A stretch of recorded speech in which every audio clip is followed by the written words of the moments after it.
Hi, fellow, particularly my people from South Africa. I know some of you will say, this man has come again. Some of you have said it before. You say, why not concentrate on Nigeria? Why do you pick on South Africa? But for those of you who have been following me, you agree with me that it's only South Africa I just pick on. I picked on Nigeria several times. I picked on Ghana. In fact, by my calling and training, the whole world is my field of advocacy. It's not limited to Nigeria. It's not limited to any state in Africa by my training. So, international relations is what I deal with. Wherever I see oppression, either against the less privileged as an individual or oppression against state as country, I speak against it. So I'm saying all this so that for those of you who are going to say, concentrate on Nigeria, concentrate on Nigeria. I know some will still say so, but I'm just using this preamble to let you know that for those who are devoted, who are dedicated to fighting injustice and to making sure that human dignity is restored to him, particularly the dignity of Africans. A person like me, you cannot cow me.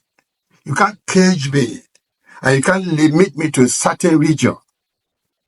No.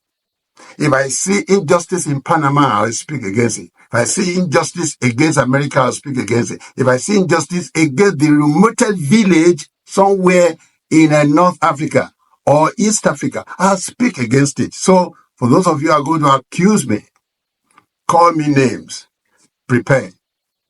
But today, I'm talking about something very, very important to South Africa. The Malema phenomenon. You see, some people love to hate this guy. Some people love him. But I want to tell you something, South Africa, before I show you a video. I want to tell you that this is an opportunity you must not miss. A man like Malema does come in just a season. You have him now. I will urge you to grab this guy because I don't see, for those who just love to hate him for no reason. Maybe they say, well, he's too forward. What in my local parlance, in Nigeria local parlance, we say, it too they do gra-gra. But it is that gra-gra type of man you need at this time, South Africa, given the peculiarity of your history. You need a man like Malema to liberate you completely. Now, I don't know why some people don't like him. I think it's because they fail to see the larger picture. They are too parochial in their minds to appreciate what this guy is advocating when he talks about African unity. And when he talks about restoring the dignity of South Africans back to them.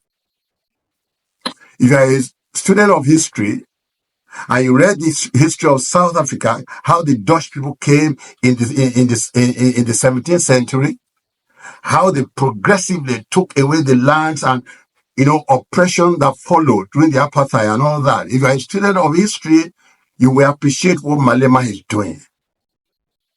Forget about the personality of Malema. He may have his own fault. There is no complete person in this world. You can't have an angel as leader. Bear that in mind. He may have his own fault, but the larger picture of what this guy is doing, Julius Malema, is to completely liberate South Africans and give them real freedom. Don't deceive yourself and don't let anybody deceive you. Those old folks, the old politicians who are already allied with the Boers, I mean, let me call them the Boers now, the white minority. Those old politicians, in fact, They have a way of alliance with these people. They can never give you the fundamental freedom that you need in South Africa. I know what I'm talking about. And Malema also understands this, and that is why he's fighting for you. What he's doing is basically for you to completely get your freedom. Remember, I want to tell you something. Niger Republic, Mali, Burkina Faso, you know the history. Recently, when they broke up the yoke of imperialism by sending their oppressors back home, because their former leaders have been, collaborating to exploit the masses of those countries. But look at the young folks now that are in the saddle. Look at what they are doing. Look at how their economies are actually jumping. The economy of Niger, as at last statistics, is the fastest growing in the world. Economy of Niger that have been brutalized by France. I don't want to go into detail on that because the topic is not on that. What I'm saying is that is the life of Malema that can actually liberate the South Africans, make job available, make school available, make health available, make all infrastructure available. Right now, there is still apartheid in South Africa because certain areas are developed. The white area, highly developed. Well, don't let me talk too much about it. I just want you to listen to Malema. Please, try to leave your comment, either positive or negative. Whether you see it from my own angle or you see it from other angle. Let us know in your comment. But before then, let's listen to what Malema has to say. And after, then we'll come and ask ourselves some pertinent questions. Whether what he's saying is right or wrong. But please, before we watch the video, I don't want you to misunderstand me. The example I gave about the Niger Republic, about Mali and Burkina Faso, as I speak now, even the Senegalese are contemplating it. The Cote d'Ivoirians, they are contemplating it. Now, they want to shake off all the yokes that have oppressed them hitherto. All the yokes that have made them not to be able to progress and heap, their natural resources. All the oppressive yoke, they are already jettisoning them now from Africa. But what I'm saying in terms of South Africa, I'm not saying that the Boers should be sent packing because that's not even possible. They have nowhere to go. These people are part and parcel of South Africa. Unlike the examples I gave, those were armies of occupation. Okay? They said they gave the Francophone independence, and yet they did not release their economy. What is the use of any independence without you being in charge of your economy? It's tantamount to just flag independence, nothing. So I'm not using that as an example of what should happen in South Africa, because what Malema is advocating is that inasmuch as the whites have come to settle here with us, so there should be no apartheid anymore. There should be even development. The kind of school you have in the areas where white dominate, you should have the same school all across board. The same privilege that the white South Africans are enjoying, the black people also should enjoy it. Because in the first place, they own the land, they own the resources, the natural, the mineral, they own it. There is no how a stranger who came, who had a history of when they came, unlike you who own the land, there is no how those visitors or strangers should benefit from the resources of the land that you own more than you. That's exactly what Malema is advocating. That's what he wants all of you to understand. Yeah, for those of you misunderstanding on personal ground, no, this is not the time. This guy is fighting for your future. Look at the bigger picture of these things. He wants the kind of job that the white people do, you too should qualify to do it. The kind of industry they monopolize hitherto, they want you also to have a share in it. He doesn't want your children to continue to be servants to the white in their farms anymore. So this is what this guy is fighting for. I want you to look at it from that perspective. By the time you start looking at it from that perspective, I think you will embrace the party of Malema. That if this party gets into power and is able to implement this, you will have life in abundance. Don't forget, I told you that Malema may have his own little fault because he's a human being. But that is not enough to make you jeopardize the humongous benefit that you stand to gain should his party win. Happy viewing. White capital. Put that aside a little bit and just address me on nation building, right? How would EFF make all communities, right, rally around building a new society, or even this new democratic society?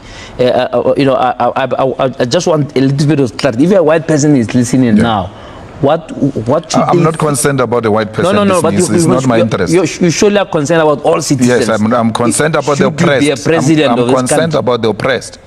I've no time for people who are not oppressed. I'm concerned about the oppressed. That's what keeps me. But don't you need people who are not up at night? But don't you need people who are not oppressed, right, to make the others also not be oppressed? In other words, to share in their largesse, to create jobs, to invest if they've got the capacity, etc. Is it not part of those contradictions? So the nation building under the EFF will be that all apartheid symbols must disappear and go into the dustbin of history. Okay. Because you know what is a statue? I don't think a lot of people appreciate what is a statue.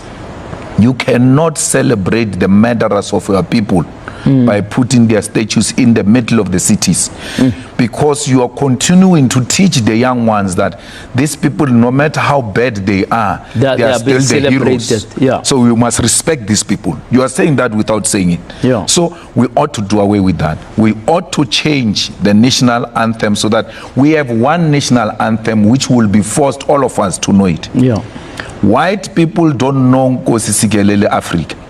When we sing the national anthem of South Africa, they mumble, and then when the Africans start, their chest is out. You see, because now their national anthem is being sung. Yeah. And that one was a national anthem of black people. You are perpetuating the division of society. So you by do a completely fresh national anthem not for everybody. The same one of Inot Sontonga. Yeah, and you remove the Africans. And we remove the Africans because the Africans has never been part, this term, not even Africans, this term has never been part of our national anthem. We sang this song saying we're going to liberate this country with this song. It was our prayer. We never prayed with this term. This term was sang when our people were being tortured. Yeah. After beating them up in a Flag Plus, they will braai a meat outside that shack. There were no prisons. They throw them into a shack, braai a meat. And then from there, you are in pain, you're being tortured with the smell of the meat, and then they get drunk and they start singing this term. So today, with that trauma yourself, you must come and sing that this term. Ask the Jewish people to sing the Hitler songs and see what's going to happen to you. You won't come back to this show. They will do everything in their power to collapse you. But we are being made to sing Hitler songs because these people did what Hitler did to the Jews to us. Why are we being forced? So even them. So symbolism, okay. So even them, they are being spoiled by the fact that we suck up to them. Yeah. And white people have got no difficulty to adjust. That's why they came to Africa in the first place. That's why they can live. If a person passes away in their family, they can leave that house and go overseas and start a new life there. They adjust very easily. We don't do that. If we had said this is our national anthem, they will be knowing it by now because they know there's no any other option. Yeah. My son shows me today, what is the code of your driver's license? Or no, I've got learners. Okay, let me see. Then I read these learners things. I want to understand which code is this. They say C2 what? No, I don't understand this language. So, but I see other letters are written this side. Let me check what is written. Maybe it explains this. It's written in Afrikaans. Yeah. For what? Why is my son's lessons written in Afrikaans? Because when you give that child a lessons, already you asked that child, which language do you speak? Yeah. Are spade. If English, we have accepted this colonial language of English that is part of us, that's fine. But why do you give me Afrikaans and not give Afrikaans people spade? We have spoiled them so much that they don't even see the need to participate in nation building. We suck up to them. When it is their sports, rugby, we all rush there. But when it is our sports, we rush alone. We don't go with them. So we need to take very simple decisions that will make all South Africans to be one. Why am I saying this? I'm saying this because we cannot be one nation without one mission. We need to share the mission. We need to share the vision. How would you make together? How would you make all the communities share that mission? The way I'm doing it now to you, I'll make them understand because now you understand. So I'll make these communities to understand because the white minority does not want people who speak in folk tongues. Yeah. You have to be very clear, and that's where capital as well. Yeah. The second point which was going to help us build a nation is to democratize the economy. Yeah. The ownership of the means of production and the ownership of the South African economy should look the same way Parliament of South Africa looks. If that parliament is a reflection of democracy, the economy must look like that. Is there something in Johannesburg Stock Exchange must look like our parliament. Because for as long as they have more money and more property, it's natural that we are going to submit to them. We ought to empower our own. These special economic zones have to be practicalized and have to be taken to promising cities. Not everything must be done in Johannesburg. We need to re-industrialize South Africa. We need to open industries. We need to beneficiate. There is a city emerging, city potential in Bakersford. Where chrome is being mined. People are building beautiful houses, way better than this one because everybody is participating in the chrome. In an EFF government, so let me interrupt you there. In an EFF government, right, if you are in national government, right, would you look at issues of public-private partnership? Absolutely. Where the private sector is, as we know now, largely big, wide business. Absolutely. But in pursuing that policy, at the center of the EFF government will be to build a state capacity. Because so that you can be self-dependent and not overly dependent on private sector. In the immediate, that's the approach that we need to partner with the private sector, but build state capacity. Because there's nothing that the private sector can do which the public sector cannot do. When the private sector fails, it always calls on public to intervene.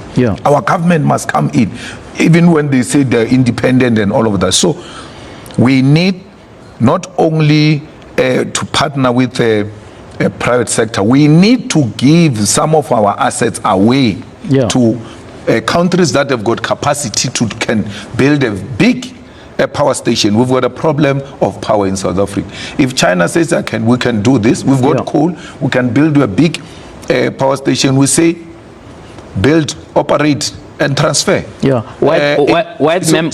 imagine if Mandela had said in 1994, Chinese, build me a powerful coal power station here. And then after 30 years, you hand it over back to government. We will be owning a huge power station now.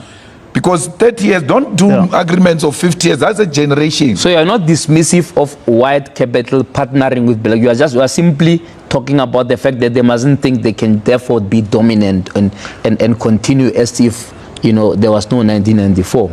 They must not think they are not black because they think to be treated the same as everybody else. You are making them black and they don't want to be black. So they must be treated with privilege. There is no one who's going to have a privilege in South Africa. We are South Africans. Why are there lights in the streets of Johannesburg, but there are no street lights in Tembisa? Why?